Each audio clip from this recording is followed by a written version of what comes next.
Welcome to Mind, Body, Spirit, Food. I'm your host, Nikki Sizemore, and in this podcast, we'll explore the rituals, traditions, and cultural influences around food and how they connect us to our minds, our bodies, our spirits, the earth, and our communities. This is a space that's dedicated to bringing more presence, ease, and joy into the process of feeding ourselves. Let's dive in. Welcome to episode 5. Ooh, I got so many chills during today's conversation. I talk with Chryssa Tsakiris, founder of Collab, Acupuncture and Proof of Life, which you'll learn about in just a few minutes. We go deep in this episode, examining how the umbrella of patriarchy, which includes misogyny, racism, agism, capitalism, influences how we nourish ourselves. We talk about this structure of conditioning and how we can begin to get out of it to reclaim our sovereignty and freedom as humans and as eaters. In fact, it's so simple, but so powerful. And this goes for both women and men. I think this conversation is going to provide us all with a bit of grace, taking away the blame we misguidedly put upon ourselves and offering real tools for finding our authentic expression within a culture that often tries to suppress it. Let's dive in. Chryssa, hey, welcome to the show. Thank you. Thank you so much for having me. This is exciting.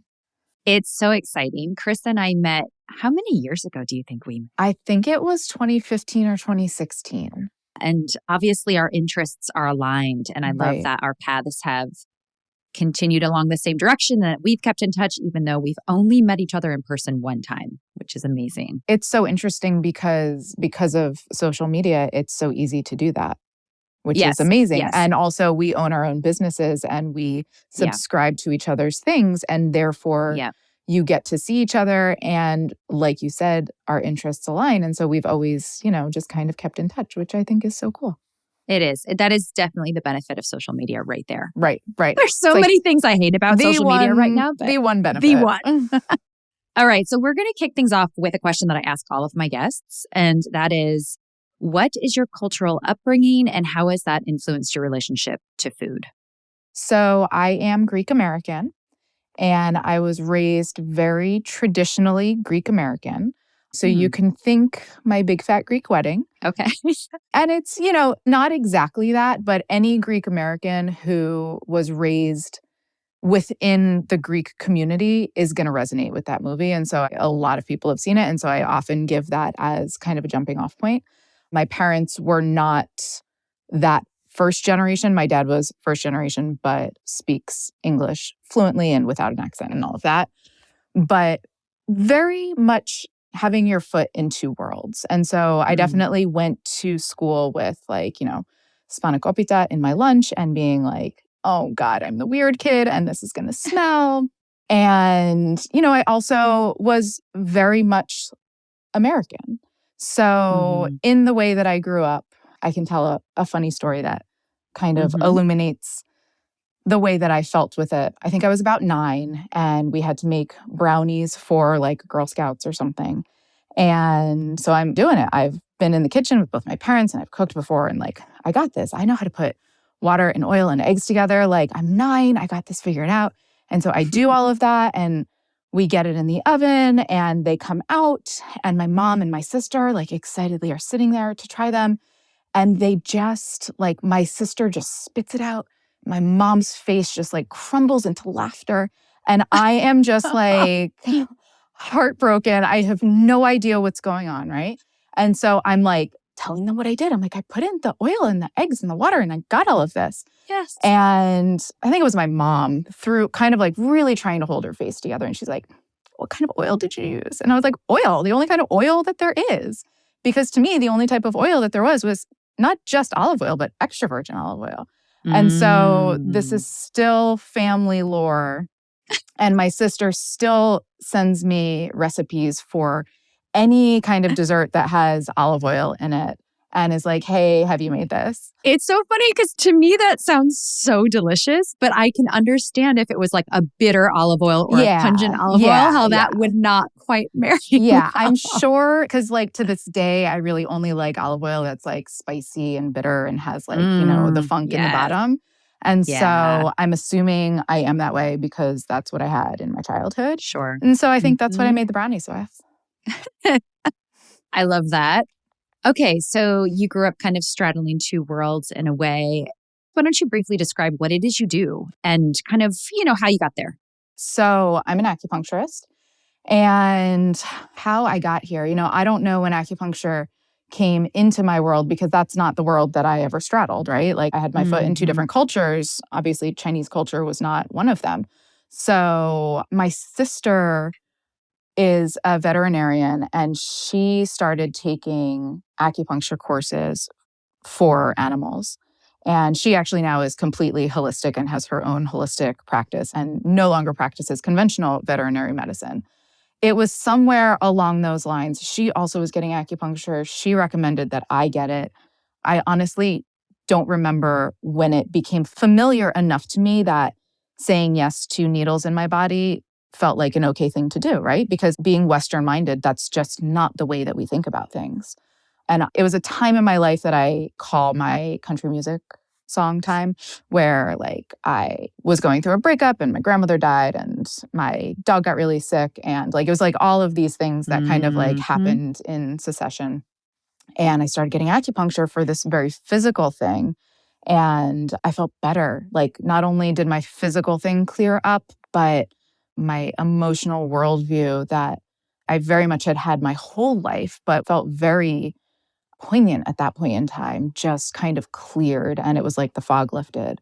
And that was so revolutionary to me.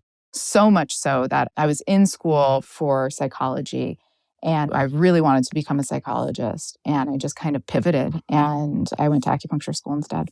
Wow. Now, so today you have your own practice. I do. And you have something called Proof of Life, which I'm very curious about. Could you describe what that is? Yeah. So Proof of Life is an online course and it is kind of a combination of a lot of different things that I see in my practice, a lot of things that I do in my practice. And I mean, at the end of the day, I mean, like I said, I wanted to be a therapist. And at the end of the day, helping people feels like this kind of drive that I have. And I can't even say it's in like this altruistic way. Like it really feels like I am driven to do it in a way that not is outside of how it affects people. Obviously, like that needs to happen. The helping of people needs to happen within that. But I really feel like it's kind of my mission here, Earthside, to help in the ways that I in particular can help. So I've been an acupuncturist for 10 years and I've been in private practice that whole time. And as a practice grows, and especially a practice that is energetic in nature, because acupuncture works with energy, you draw a lot of the same thing. And you draw, what I have found is you draw a lot of what you're going through or what you have been through. And you draw people to you who you can help because you have been through it yourself. And that's not strictly true, but viewing it through that lens has been really helpful for me, especially in being able to create a program such as this, where, not everyone is local to me. Not everyone can come in for acupuncture. Not everyone wants to. Some people have metal allergies. Some people, they just don't fully grasp it, and it's not going to be a way that they are going to be able to interact and engage with their own healing. And so Proof of Life is a program that combines a lot of my experience in working with women who are largely in their, I would say, late 20s into their mid 50s.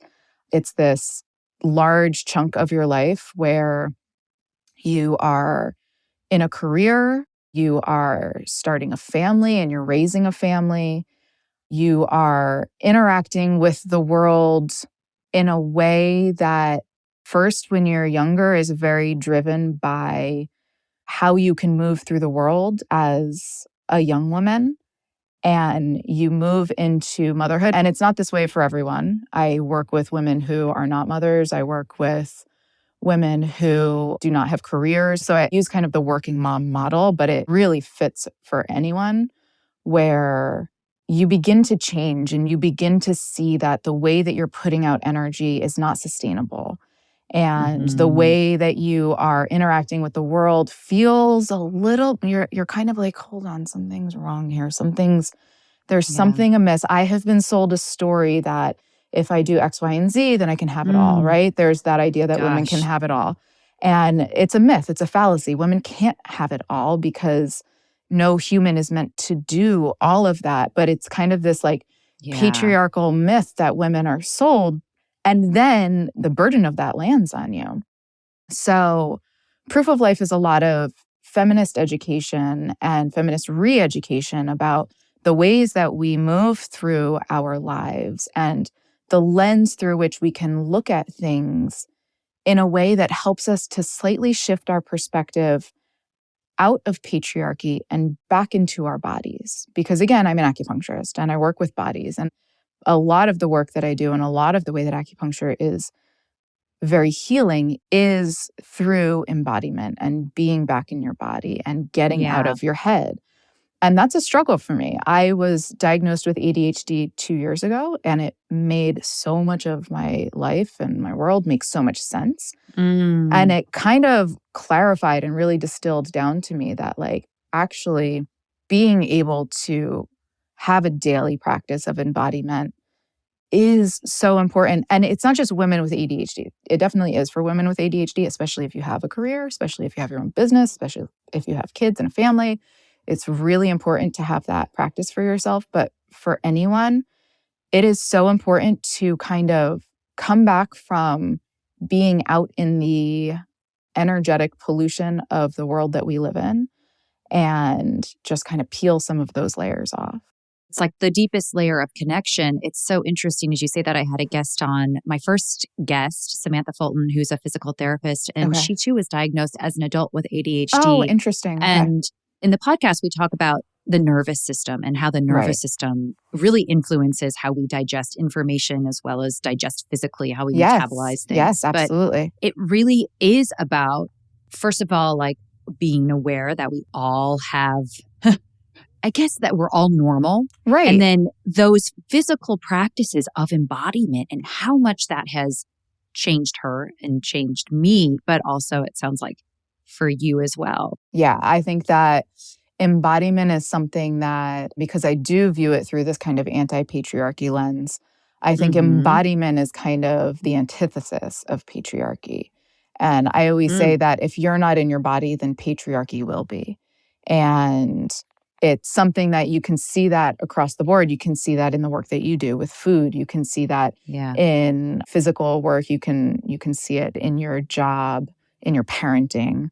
And so being in our bodies is kind of radical and revolutionary. And I think that's also a little bit of the work that you have pivoted into in the past few years of going from maybe having these thoughts in your head and in the way that you raise your kids and in your personal life and not really necessarily having it baked into your business. No, exactly. And that caused for me a insane burnout because I was not being authentic. Exactly. And I was projecting this brand that no longer, I'm so grateful for From Scratch Fast, which was my blog and the past cookbooks I've written. But as we grow and evolve and we want to shed, you're exactly right. It felt like I needed to shed all of this conditioning that had been placed upon me. Yeah. And like you just said, it feels inauthentic. And especially when you have your own business and when, you know, people are like, leave work at home. And I'm like, I don't know, work is in my brain. I can't leave it at home. I cannot respond to emails from my patients. I cannot schedule people. There are, you know, admin things that I cannot do when I am home, but my business is just an outshoot of me. And so it's not possible for me to just turn my work brain off because this is the only way that I personally can function with it is that, you know, in order to provide for my family, that I am doing something that is constantly sparking joy for me, right? To be Marie Kondo about it. Well, even when you said this earlier, that you treat patients, that your mission is to help people, but really it's not an altruistic thing. I love that. I love that because I think actually any kind of service that we can provide, we have to do that for ourselves first. It has Right. to start with us. So Right. if we want to help heal other people, we have to start by healing ourselves. And that Right. has to be the number one priority instead Right. of like this outward looking altruism. Yeah. And I think that to build off of that, sustainability for women is so important. And this is so much of where burnout comes from. You know, if we are not grounded in our bodies, if we are not in ourselves, if we don't do that daily work of, you know, even 3 minutes, right? Of going into the bathroom and, okay, so I'll give you the meat and potatoes of proof of life is I teach women embodied movements for the face. And so you can think of facial yoga or facial exercises. And sure, it can be along those lines, but truly the phrase embodied movements is really what I'm going for. And so every day, if you do 3 minutes or 30 minutes, but you are doing something, it's like if you don't clean your house. We have 2 cats and 2 dogs and 4 humans who live here. If we don't vacuum every day, there's going to be accumulation. It's not nefarious. It's just dust and hair. But Yes. that means that allergies are going to flare up. It means that our air quality is going to be poorer. And so it's the same for our bodies, where if we do not do a daily ritual and a daily cleanup of what has transpired, it doesn't change the fact that if you had a terrible day, it doesn't change the fact that you had a terrible day.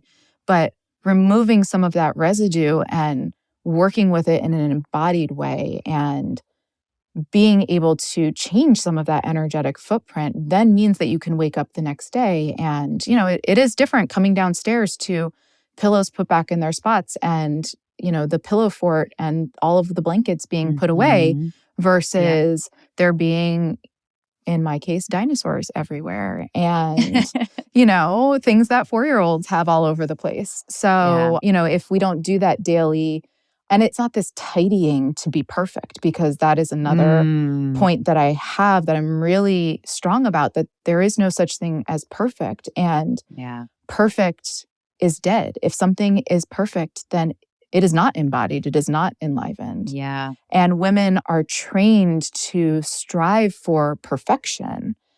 And I follow that bouncing ball, which definitely is kind of a radical way of thinking that makes a lot of people uncomfortable, because I say that if we are aiming to be perfect, if this is the way that we are conditioned, then society is saying that we are better off.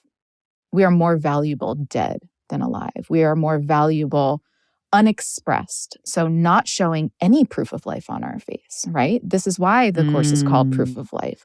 Show that proof of life, because your expression is really this way of moving through a world that is really driven by patriarchy. And by patriarchy, I mean patriarchy the way we think about it. I mean it as colonialism and white supremacy and sexism and misogyny and racism. There is so much that goes into this hierarchy that everyone suffers from it, even the people who we would think are at the top of the food chain. Because if you don't grow, then there's no evolution forward, right? And then what's the benefit for anyone? And then actually, then people get locked in, at least the way I see it, then they get locked in these structures of fear because they don't know how to grow. Absolutely. So this is fascinating and so juicy, but let's bring this into the lens of nourishment and food. Yeah. And maybe not just food, but how we nourish our bodies, when we do live in this. I know when you and I were conversing over email, you called it the umbrella of patriarchy. Yeah. And I love that, because you're right. It's not just this one thing, but it really does encompass racism and misogyny and capitalism and agism too, which I hadn't even thought about. So can we pivot towards how do we nourish ourselves within this umbrella, and how do we start to break it apart for our own individual selves? So I think that the best way to do that is understanding that there is that umbrella, and that is so important. When I think about that, it is so overwhelming. And I feel like, well, what can I do? And what we all can do as individuals is start from within. And so to me, that means those daily rituals. To me, that does mean nourishment, because I think nourishment is something that again, is this thing that we are socialized out of nourishing ourselves. And Yes. we are socialized into putting food in, when we're talking about nourishment in terms of like legitimate food, we are socialized into counting calories and eating food that is out of a package and being able to lean into convenience. And there is no, it's nutritive. It can keep us alive, right? But it's not nutritive in the way that we actually nourish ourselves. And so, well, we're never taught how to listen to our bodies. Right. Even further, we're taught to listen to other people. That's what I believed Right. for the majority of the first half of my life and into my 30s, that other people had more authority.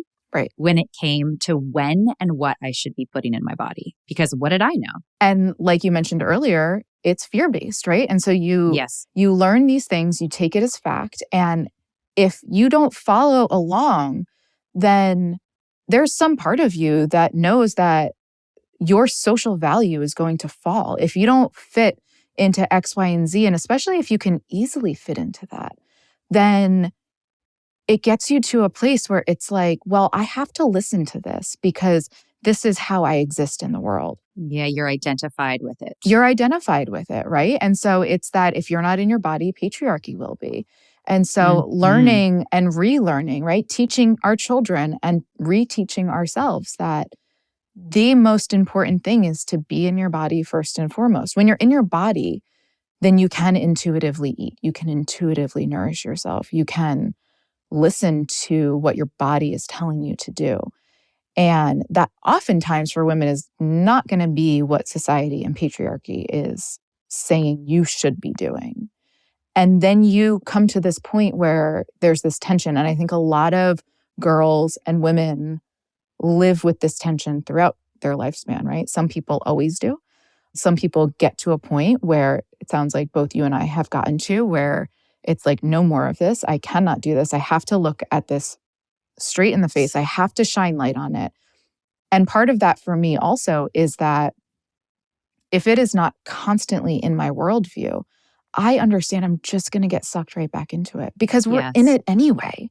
I would love to live in a world where I can say, I have a shirt with a T-Rex on it and it says, eat the patriarchy. And I would love to eat the patriarchy, but it's not possible in my experience to be able to just dismantle it. It is just the entire world. It's too pervasive. What I do think we can do for our own lives and the way that we can have this strong ripple out effect is by changing ourselves. And I really do believe that because I struggle with, am I helping enough? Am I making enough of an impact? I have a small acupuncture practice in Sleepy Hollow, New York, where, I see 30 to 40 people a week. How is that making enough of an impact? But then I think about who my clients are. And when they are in their bodies and when they are doing their best work, who are they impacting? And that's it. And the people that I work with and anyone that you work with, right? You can be working anywhere. That ripple effect magnifies, right? It goes out so far. And so I can know that I'm doing the work that I'm doing in my tiny little office. And it actually is having an effect worldwide. Absolutely. Hi there. I just wanted to pop in really quickly and let you know that an easy way that you can support this work is to sign up for the Mind, Body, Spirit, Food newsletter. In the weekly newsletter, you'll get brand new recipes each week, along with my thoughts, ideas, and practical tips for how to bring more ease and joy and freedom into the kitchen. The newsletter is free, although if you become a paid subscriber for just a couple bucks a month, you'll have access to the full recipe archive, along with Q&As, weekly threads, and other fun perks. And if you're already a subscriber, thank you. You can share the newsletter with your friends or even give a gift subscription. I've popped a link into the show notes where you can sign up. Thank you all for listening. And now back to the show. There's something I talk a lot about in my work, and that is sovereignty. For me, it's sovereignty around food because I have had to detangle all of that conditioning, and I have a newsletter about that. There's so many ways that we are conditioned around food, but also so many ways that we're conditioned around our bodies and how we should think about our bodies. But I feel like there is absolutely an element of fear when we start to step out of those webs, because it does bring up a sense of aloneness. Because we are not part of that anymore. And yet there's also a sense of magic and freedom. And so what I want to talk about next is, at least from the food world, for me, these can be very small things. These are not just giant steps of like, screw it all, but these can be really small ways that you consciously nourish yourself just for the pleasure or for the moment of doing it for yourself. What are some tips that you have from your perspective? So I think that it is really important to, in your daily practice, to get in touch with your intuition. I think that intuition is something that gets scrubbed from society because it's threatening. And I think that we develop language around it that is very distancing. So if you have a gut feeling, you may be like, oh, I'm crazy for thinking this. And, you're maligning this thing that is actually trying to speak to you, and not even with any judgment. It's not a good thing or a bad thing. It's just trying to speak to you. If I walk past a garbage can and it stinks, my sense of smell is not judging that smell coming from the garbage can. It's just letting me know that there's rotting garbage in the garbage can. Or if I see a flower and I know that it's red, there is no judgment there. I can think that it's beautiful, but it's just another sense. And so I think that our intuition truly is just another sense. And it gets taken out of the way that we take in information. And so I think part of the way that we can begin to do this is by reconnecting with ourselves and by connecting with, what is that voice saying? What information is it giving you? It does not need to be information that you find valuable. I can hear a noise and it may not be valuable to me. It just may be that a car is going down the street. That's okay. But listen to it. Know that it's there. Have that awareness. Because I think that as you have that awareness, then that desire to, oh, I want to eat a sandwich. This is really what would feel good to me. You don't have to question that. It's not, but God, I'm going to have to get on the treadmill tonight if I do that. And like, it has nothing to do with what comes in and what goes out. It's not transactional in that way. It's this thing where it's like, what is my body saying? And I can just listen to my body so that you're not second guessing yourself. So it's building that trust muscle. It really trust. Is. Yeah. And that trust muscle is going to be the antidote to that fear. And another antidote to that fear is things that we're doing right now where we're talking about it. And when you talk about things, sometimes I am talking about things from my experience or I'm talking about proof of life. And I feel, again, using that kind of distancing language, I feel a little bit crazy. And I feel like I'm like, oh God, is anyone listening to me? Does anyone care about this? And then I get this feedback that is wildly supportive and very much like, oh, I didn't think of it that way. And I also feel this way. And all of these things that people are living with this. And we don't have language for it. And if we don't have language for it, how can we name it? And if we can't name it, how can we begin to change it? And it's so fascinating for me too, because what stopped me up for a long time was my own sense of perfectionism. Totally. Because I felt like I had to do this path in that kind of umbrella of like perfectionism. Right. Whereas it's all just a path and we're going to make mistakes, but we're going to learn like, oh my God, if I stop connecting to myself, if I stop that, then there's nothing. So it doesn't have to be a perfect path. It doesn't have to look perfect. I guess I just want to reiterate that. I just want to keep the conversation going. I don't want us to be afraid of talking. Right. Because we're afraid we might make a mistake or say the wrong thing. We will. Like that Absolutely. Yes, we will. Absolutely. We will make mistakes and that's the way that we change and that's how we learn and that's how we move forward. And if it's perfect, then there's nowhere to go with it. Then it's static, right? It's just there. And going back to what I said about perfection before, you're saying that your perfectionism got in your own way. Well, I think that's by design. I think that, you can say, oh, Nikki, you got in your own way, but Nikki, you were conditioned to get in your own way. And patriarchy uses these tools so that we can keep ourselves in place, so that we self-police, so that we feel so afraid and we feel like we have to stay right where we are. And there's no moving out of that because that's the way things are. That's what it is for women. And I think that moving out of that and talking about moving out of that without the perfection is actually, there's so much power in that. There's so much magic in that because other people hear that. And what they hear, they don't hear the things that we hear. They don't hear the quivering voice. They don't hear the repetition. They don't hear the cringeworthy things that we hear. And if they do, okay, cool, great. Because there's also a message there. And the message is the thing that resonates, right? The veneer of perfection is a farce. And I think everyone knows that. So just being able to drop it and just being able to talk about these things that really hold a lot of people back. I want to say women, but everyone, really, like every single person is punished by this type of worldview that we all have to subscribe to. And, I say have to subscribe to because it's the world that we live in. Every facet of the world is patriarchal. The way that we begin to unwind that, I think, is going back to embodiment. And that's embodiment is honoring the food that you eat and honoring your intuition and building that trust muscle, like you said, and being able to be in your body. And when it comes to food and when it comes to women's relationship with food, that's such a radical thing to be in your body and listen to your body. Because if all women did that, would there be billion-dollar industries of dieting and plastic surgery and beauty?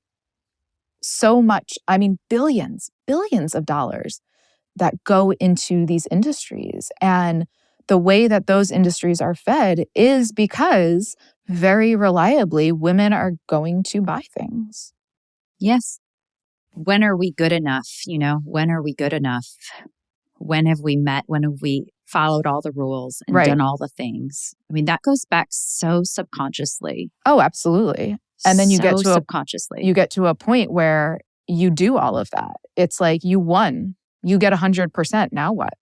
And, even looking for a prize in and of itself is a type of conditioning, right? And so taking it even out of the framework of good enough and working that language out of our vernacular so that we're not looking at it as good or bad. We're not looking at it as perfect or imperfect, but rather seeing the truth and the humanity that lives within those confines and being able to creatively express ourselves and be authentic and be real without these, we started with what's the only good thing about social media, right? Is being able to keep in touch with people that you've met once.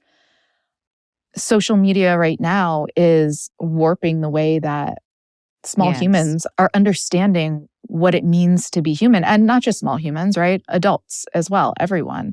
Everyone uses social media and has this idea of what lives are like and what people look like. And it's so damaging and it's so disconnecting, right? Part of it also is that gets you further and further out of your body. And again, to be a bit of a broken record, patriarchy then can come back in. The way you're describing it, I've had so many moments of chills in this conversation, but it can be as simple. When we talk about these things, it can feel so overwhelming, and it can be as simple as being embodied, working on being embodied in our own selves, so connected to our intuition, to our gut feeling, to our sense of who we truly are. It's that simple. Of course, it's not simple, but right. That's how we start to regain our freedom, right? That is. And to bring food into it, like you just said, it can be so overwhelming, but then we distill it down to, what impact can I have? And what I can do is I can work on being embodied for myself, and I can work on nourishing myself. And there is so much power in making decisions for myself that feel good. And sometimes that's a piece of chocolate cake, and sometimes that's a big Greek salad. And Yes. being able to do that in a way that is nourishing for my body, because that is where my intuition lives. I do not think it is a coincidence that we call it a gut feeling. Mm-hmm. Our bodies, they house so much power, and our ability to tap into it. I work with people day in and day out who lots of them are not connected to their bodies. And acupuncture is a way that, they can weekly flex that muscle a little bit. But then a lot of people go out into the world and they're living their lives, and it's really hard to maintain that throughout the day. Yeah. And I just want to acknowledge really quickly that connection to your body for a lot of people who might be listening, and I certainly had this myself, this is why I can say this, is you might not even like your body. You might have no relationship with your body. And so that's okay. That's okay. That's okay. This is how we're conditioned. So this is not your fault. And that's part of why I have so much education baked into Proof of Life, because women are conditioned to have combative relationships with their bodies. We are conditioned to use language that is derogatory and demeaning about the thing that takes us through our lives, right? Like our bodies are, this is all we got.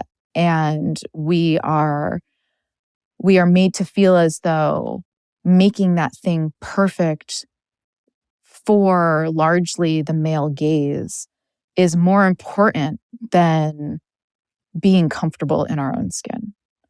And so it's something that lots of people are uncomfortable with their bodies and don't like their bodies. And understanding why, I think, can soften the blow a little bit. To be able to say, I'm a perfectionist. I did this to myself because I'm a perfectionist, and now I'm a recovering type A person. And that may be the case, but you kind of didn't do it of your own volition. You were socialized into behaving this way. Some of it is, be a good girl. Some of it is be invisible. And that's how can you be a good girl, is by being as small as possible, being as unexpressed as possible, as quiet as possible. And then you come out of that, and there is this element of self-blame, because after all, you're the one who did it, right? You engaged in that for decades. And I would love to give anyone the permission to feel that that's not their fault. Just because you were a part of it doesn't mean that you are to blame, because it's really hard to be a cog in such a giant machine. And it's really hard to have agency when you are so strongly socialized through fear, right? Because it's through fear, it's through what is love, what are our ideas of love? And for women, so much of our patriarchal socialization is baked into that. And being able to simply, like you said, it's not simple, because we have very complicated relationships with our bodies and our faces. But to begin that practice one step at a time of being embodied, practicing that, because it is a practice. It's not linear. It's going to be all over the place. There are going to be times that you just can't do it, and that's okay.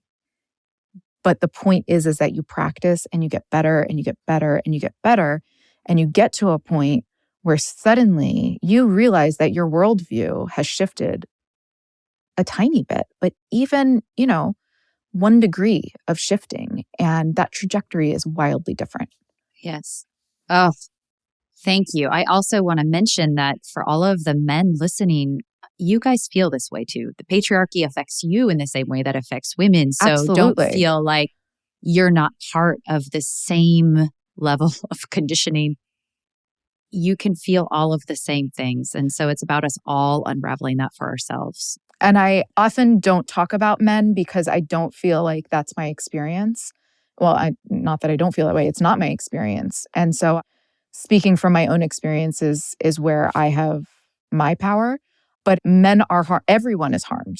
Everyone is harmed. And so there is truth in this for everyone. The socialization is different for men. It is no less harmful. Whew.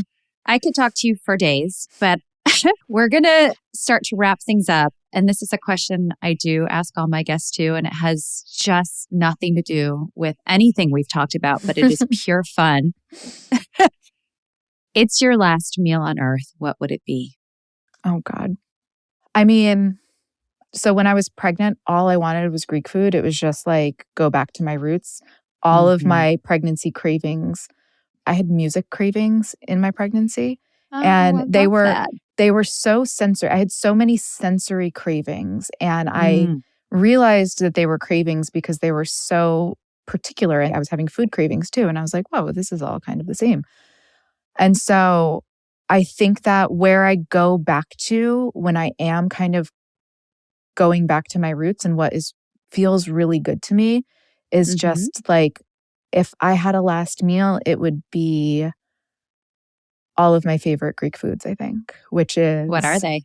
So dandelion greens are like my favorite. And my neighbor, bless her heart, she goes to the farmer's market and she brings me a bunch and I just boil them up and I just love them. So simple, right? They're literally weeds and they're like my favorite food. And I would do, as mentioned before, a big Greek salad. And I love souvlaki. I would do like probably some chicken souvlaki. And so I would just kind of have, I think, like a medley of all of those things that really remind me of who I am. And that would be a really satisfying last meal. I love it. I would love to share that meal with you, but not as your last meal, just as a meal. Okay, Chryssa, where can people find you and where can they find Proof of Life if they're interested in checking it out? Yeah, so they can find me at wellcollab.com and you can also find Proof of Life there. So it's a tab at the top of the website. It's also wellcollab.com/proof-of-life. And so everything that I do is basically there. You know, there's a link to my Instagram where I also do a lot of we're starting a grassroots medical advocacy nonprofit, and you can find information and interact with that there. And so basically at the website is where you can go to find anything having to do with me. Thank you so much. Yeah. Thank you for sharing your wisdom and for this conversation. And I have no doubt that the ripple effect will certainly play a part here. Let's keep the conversation going. For all of you listening out there, please pipe in and let us know how you are feeling embodied today. Bye, Chryssa. Thank you. Bye. Thank you so much. This was so great. Thank you so much for listening. If this work resonates with you in any way, you can support it by leaving a review or comment or sharing it with friends. Also, you can sign up for the newsletter, Mind, Body, Spirit, Food. And by becoming a paid member for just $5 a month, you help fund this entire project. Thank you so much to all of you who are already subscribed, especially to those paid subscribers. This work could not happen without you. I'm Nikki Sizemore, and as always, remember to nourish yourself with intention and love.